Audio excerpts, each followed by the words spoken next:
Alors nous avons le créateur Elon Musk de PayPal. Alors il faut savoir, comme je vous l'avais dit, à mes 19 ans, j'avais créé mon premier site internet de vente en ligne, de prêt-à-porter en ligne. Et du coup, bah, le moyen de paiement que j'ai favorisé de préférence, c'était le PayPal. C'était ce qui était le plus facile, le plus simple à utiliser. Et j'ai tout de suite créé mon compte comme ça. Parce qu'il faut savoir que si vous prenez un terminal de paiement électronique, il faut avoir un abonnement. Par exemple, je sais pas, au début c'était 200 € à l'année ou 300 €, chose que je n'avais pas parce que j'étais étudiante et que j'avais aucun moyen, j'avais pas de sous-sous. Et donc le PayPal, lui, c'est un compte gratuit ouvert que tu ouvres et que tu mets à la disposition de tes clients. Avec, par exemple, si je sais pas, tes clients ils faisaient 10 € d'achat, eh bien il y avait une commission genre de 2% ou 1% sur le montant d'achat que tu devais reverser à PayPal automatiquement. Et donc c'était comme ça pour toutes les transactions. Et bon, c'est vrai que ça faisait à la fin, tu n'avais plus grand chose en termes de chiffre d'affaires. C'était pas évident. Mais bon, c'était quand même une belle période. Pendant presque un an, on a eu quand même pas mal de chiffre d'affaires. Après, ça s'est écroulé parce que il y a eu beaucoup de concurrents qui se sont mis sur le marché et il y a eu aussi de la concurrence déloyale chinoise. Il faut savoir que les Chinois, ils étaient des fournisseurs. Imran, oui, c'était des fournisseurs trompeurs un peu parce que ils disaient sur la photo, voilà, le gilet il est comme ci, il est comme ça. Et puis quand on achetait le gilet, ben, on voyait qu'il y avait des défauts de fabrication. C'était vraiment mal cousu et tout. Et quand les clients ils recevaient le produit, ils n'étaient pas contents et nous non plus, quoi. Donc c'était vraiment de... Et je me demande même, maintenant, je fais des hypothèses, mais je me demande même si tout ce dropshipping et tous ces fournisseurs scandaleux et arnaqueurs de la Chine, si c'était pas des gens qui voulaient amasser le maximum de fric, de bénéfices sur le dos des gens un peu naïfs comme moi à l'époque, pour après maximiser l'argent dans des produits financiers chelous et qui auraient pu par exemple financer l'État, le gouvernement à faire la guerre spatiale en créant des nouvelles armes et tout. Parce que la croissance économique de la Chine, en l'espace de une vingtaine, trentaine d'années, a augmenté considérablement. Bref, ça c'est le cas de la Chine, mais le cas de la mondialisation. Et du coup, et par la suite, après l'Union européenne, pour contrecarrer aussi la montée de ce marché chinois et tout, et ben stopper les marchandises à la douane européenne et mettait des taxes. Les taxes, on appelle ça les Trump, je ne me rappelle plus le terme. Des taxes en fait anti-corruption et anti-dumping, un truc comme ça, voilà. Et donc, qu'est-ce que je voulais dire? Du coup, non seulement j'avais les frais de fournisseur, j'avais les taxes, j'avais les frais PayPal, j'avais tout plein de trucs. À la fin, tu te retrouvais plus. Donc, mon chiffre d'affaires qui était super bien au début en une année, à la deuxième année, troisième année, quatrième année, au fur et à mesure des années, ça s'est complètement écroulé. Et là, je dégage pas, je dégage plus rien. Et j'ai compris en fait que... Et puis là, vous allez avoir en juillet 2021, comme je l'avais dit, avec le dropshipping, ils vont mettre des taxes avant des impôts de la TVA, alors qu'il n'y en avait pas avant. Et là, ils vont rajouter, donc l'Union européenne va rajouter des taxes. Ben, laissez tomber, quoi. C'est un truc de fou. Mais en même temps, c'est bien. Pourquoi? Parce que quand, au départ, je voulais faire absolument du fric, j'avais que ça dans la tête, du fric pour pouvoir me nourrir, pour pouvoir nourrir ma famille et tout. J'avais vraiment cette sensation de me dire, c'est le monde d'aujourd'hui. On est des bonhommes et on doit tous essayer de trouver, on est assez intelligent pour tous trouver de l'argent, de la maille, se faire du pognon, etc. etc. Et là, il y a les nouvelles technologies. Donc, à mes 19 ans, j'ai pas hésité à faire tout ça de manière virtuelle en pensant que c'était bien, quoi, tu vois, avec cette méthodologie de vouloir faire peu de travail, mais en gagnant plus. Donc en maximisant le plus en rapport effort et bénéfice, tu vois. Je voulais pas avoir un entrepôt, stocker toutes mes marchandises comme le truc train-train au quotidien, tu vois. Sauf qu'en fait, maintenant, quand j'ai étudié la religion, voilà, ces 4 dernières années, eh bien j'ai compris qu'en fait j'étais dans l'erreur totale dans l'erreur parce que en islam, il faut avoir ces marchandises pour pouvoir les vendre. Si tu n'as pas tes marchandises, tu ne peux pas prétendre à les vendre. Alors que moi, j'avais pas les marchandises. Je les avais sur photo et je me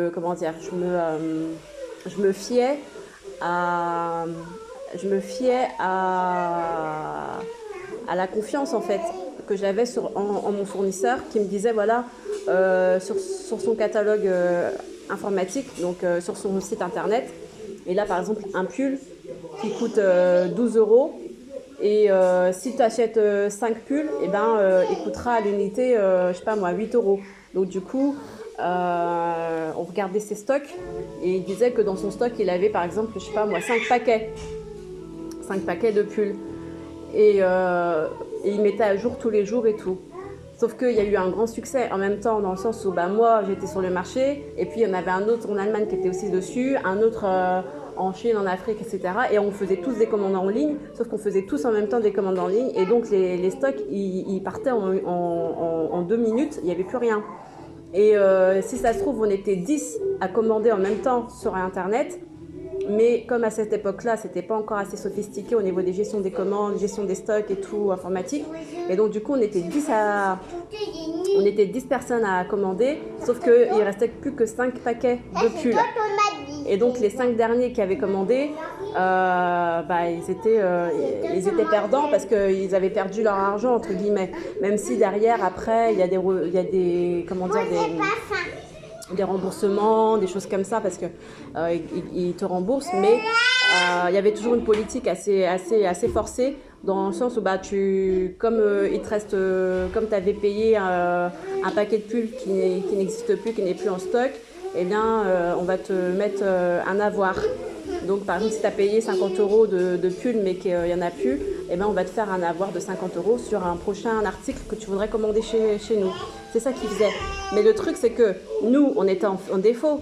Parce qu'on disait à si nous, on commandait sur leur site, c'est parce que notre client, lui, il avait commandé ce pull. Alors nous, on était obligés de revoir notre client de France, où je faisais aussi à l'international, des prêt-à-porter et tout à l'international. Donc on devait voir notre client en France et lui dire écoute, je suis désolée, mais en fait je vais pas pouvoir te livrer parce qu'il y a rupture de stock. Et lui, il va me dire ouais, mais sur ton site, c'était pas marqué rupture de stock. Et nous, après, tu vas lui dire ouais, mais en fait, mon fournisseur, il y en a plus, après, tu t'embrouilles, mais après, ça laisse tomber quoi. Au niveau de la relation client, c'était lamentable. Et au départ, on essayait en fait d'instaurer cette nouvelle technique de vente en disant c'est pas grave, c'est rupture de stock, c'est que c'est du succès, donc du coup notre site c'est un site à succès et tout le monde voulait s'arracher tous les produits le plus rapidement possible et tout. Mais au fur et à mesure, ça lassait les gens parce que on voyait bien qu'après les commerces comme H&M, comme La Redoute et tout, eux ils avaient du stock, ils avaient du vrai stock. Et donc, comme ils avaient vu que nous, on commençait à avoir de l'ampleur et tout, eh bien, eux, ils allaient avoir les mêmes produits que nous, ce qu'on vendait sur nos photos. Eux, ils pouvaient facilement mettre à disposition des couturières, mais des bonnes couturières, tu vois, qui fabriquent bien le produit, qui le mettent à disposition dans les magasins, qui les mettent à disposition également sur leur site internet. Et donc, du coup, ça nous a massacrés en 2 secondes. Et c'est là qu'on n'a pas compris, c'est que dans l'islam, il faut avoir ces stocks visibles. Et tu ne peux pas vendre quelque chose que tu n'as pas, parce que si c'est de la vente erronée en fait. Et en plus, tu ne peux pas vendre quelque chose qui, quand il t'arrive dans les mains, tu vois qu'il y a des défauts. C'est de la vente comment on appelle ça, avec des défauts là, avec des vis et défauts, un truc comme ça, des vis cachées, voilà.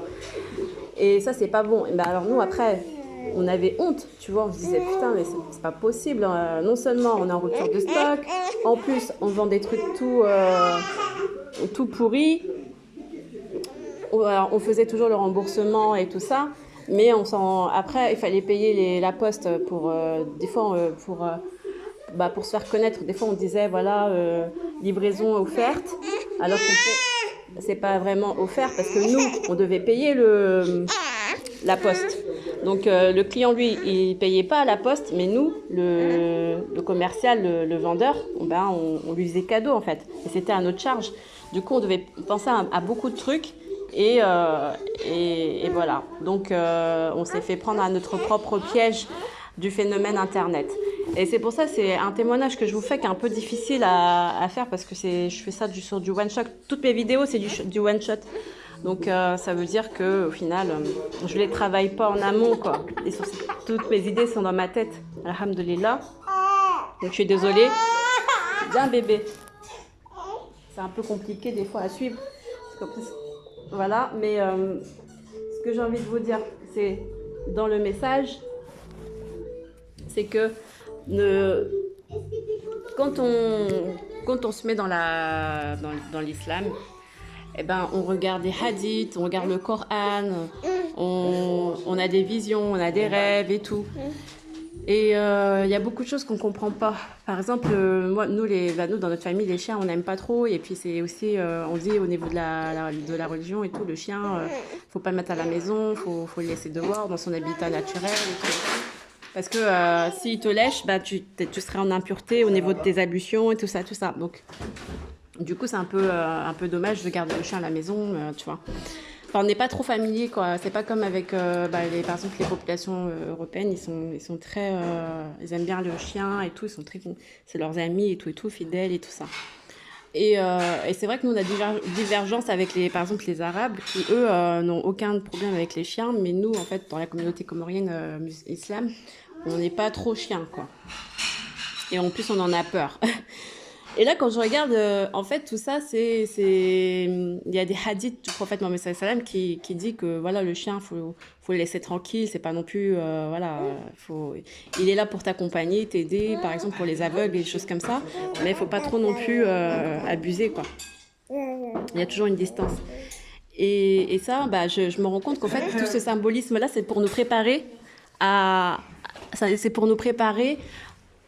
psychologiquement à ne pas tomber dans les panneaux de la fin des temps. C'est-à-dire que là, il y a par exemple le dog count, donc le Bitcoin chien, qui est créé par Elon Musk pour faire des fusées, pour faire des trucs spatials, aéronavettes spatiales, etc. Et ça, c'est un piège. D'ailleurs, je vous en expliquerai davantage un peu plus par la suite, Inch'Allah. Mais tout ça, ce sont des pièges à éviter. Le Bitcoin, déjà, on en a déjà discuté, c'est des pièges. Voilà, bonne journée, salam.